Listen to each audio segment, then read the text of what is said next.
So the question today is it's not really, it's kind of a broad question, so it's gonna take more than just one question for me to. It's more than kind of one question.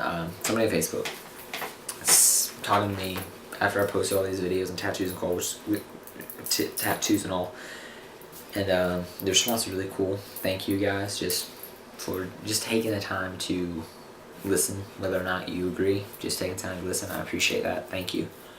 And someone's asking me about this video they watched, and they sent me a link to it, and I watched it. And the guy, he's pretty much going through tattoos and junk, but he also brings in bars and stuff. And in one part of the video, he says that Christians should not go into a bar or a tattoo parlor or a strip club because it affects their witness. For one, I already stated that I believe biblically tattoos are not wrong. He did say there were some things health-wise that tattoos can be dangerous, and I think with anything, you need to be careful. Just make sure it's safe. Period. I don't care what it is. McDonald's, they have health ratings, and if it doesn't have a good health rating, you're still not going to go to McDonald's, even though it's terrible for you, right?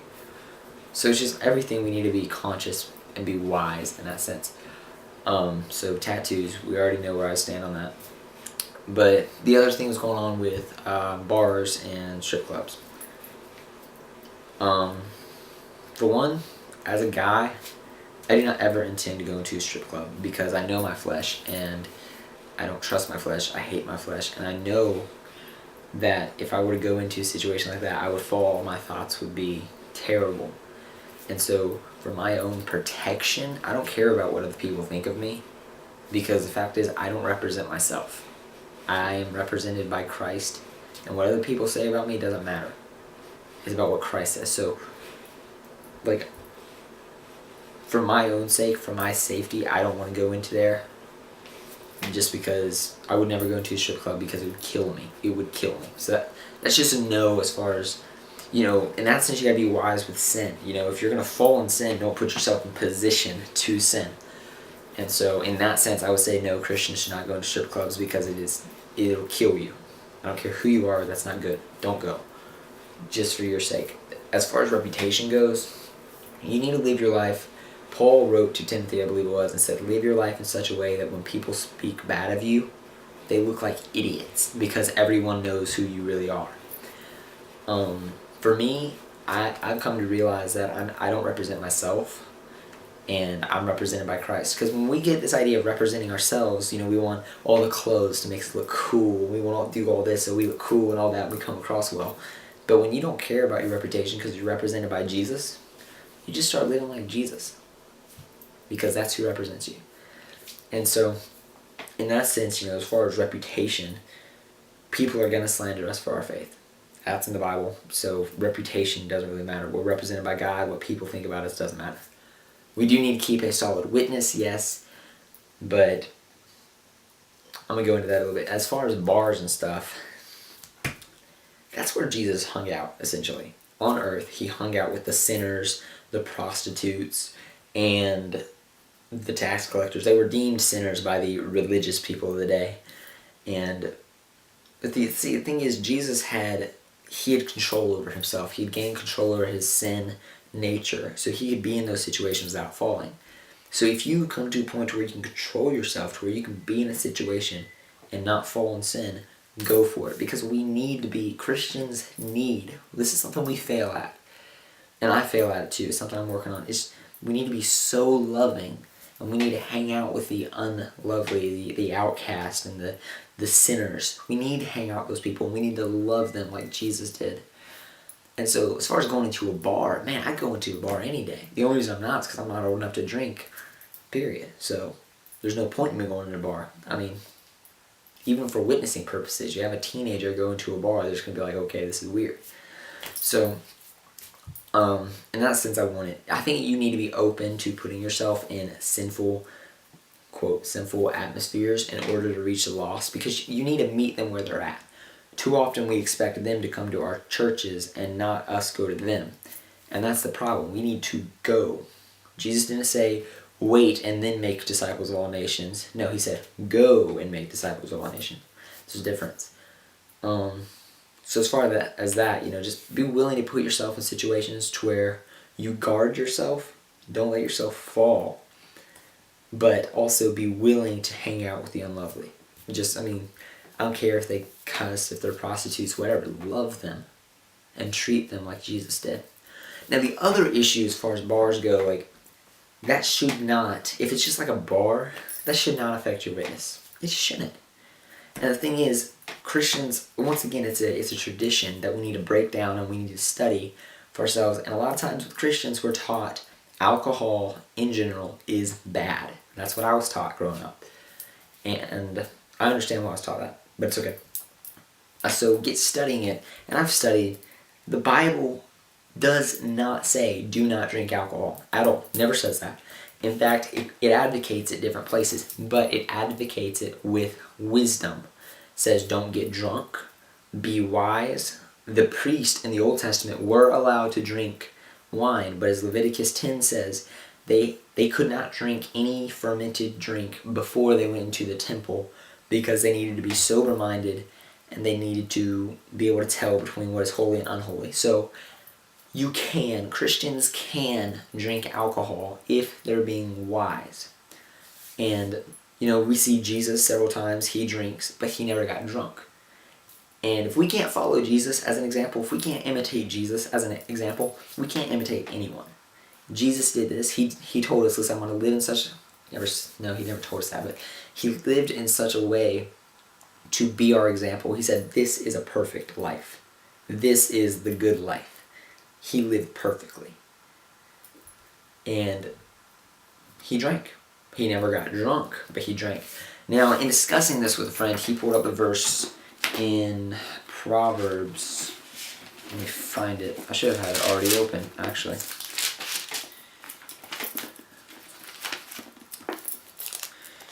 I was talking to a guy, and I had to be very careful going into this because I wanted to make sure I got this right, especially because he was pulling up some pretty good points, and I just wanted to discuss this accurately.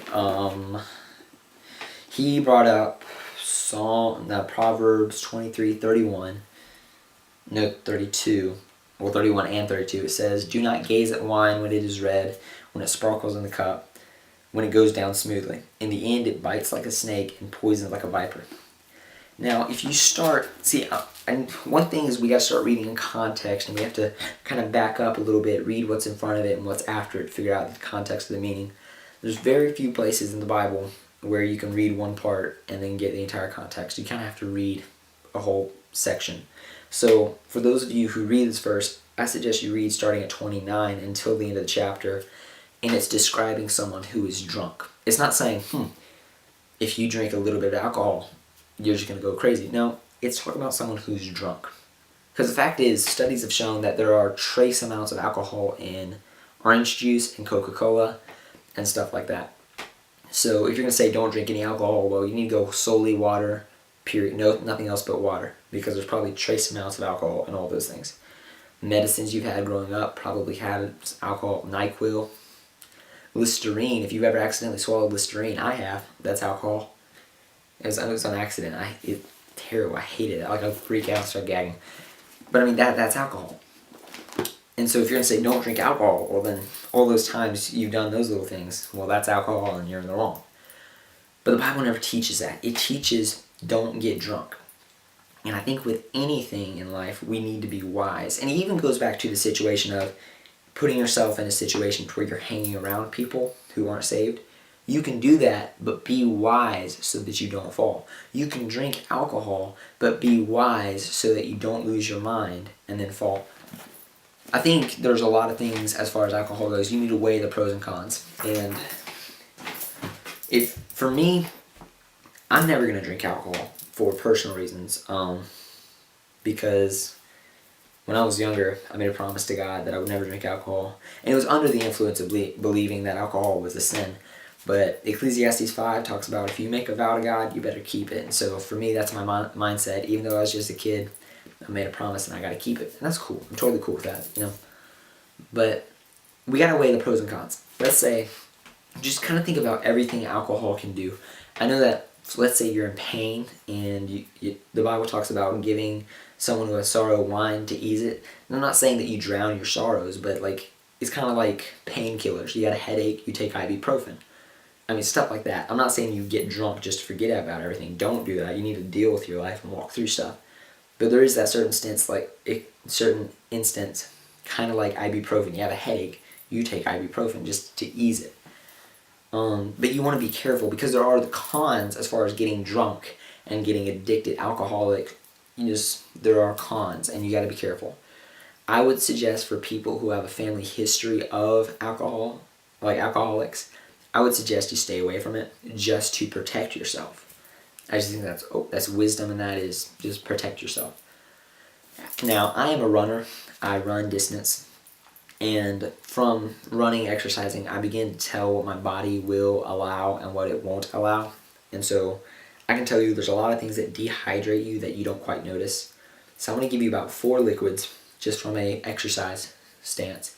These are the only 4 liquids that should realistically ever enter your body. Well, maybe 5 now that I think about it. Yeah, about 5 because that doesn't count as a juice. Okay.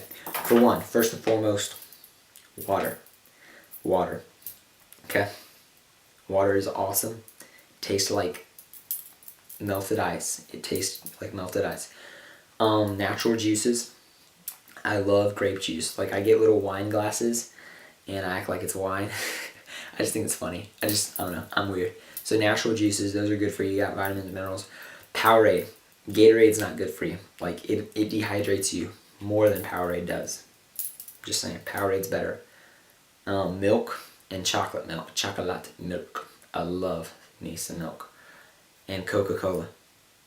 The only liquids that should ever enter your body. I'm not saying it's a sin if you drink anything else, but from an exercise standpoint, those are the only things. And you're like, Coca-Cola, hey, don't judge me. So yeah, just stuff to think about. I don't think it's a sin. You should be willing to put yourself in situations. I would not suggest a strip club because you need to guard yourself, guard your mind, guard your heart. But you do need to be willing to put yourself in a situation like a bar or something to witness to people and interact and build relationships. You don't want to be distant saying, you want to talk about Jesus, you come to church. No. You go to them and you become a part of their life and their atmosphere. And that's what discipleship and evangelism is all about. Just going out. So, yeah, thank you for watching if you made it this far. Thank you.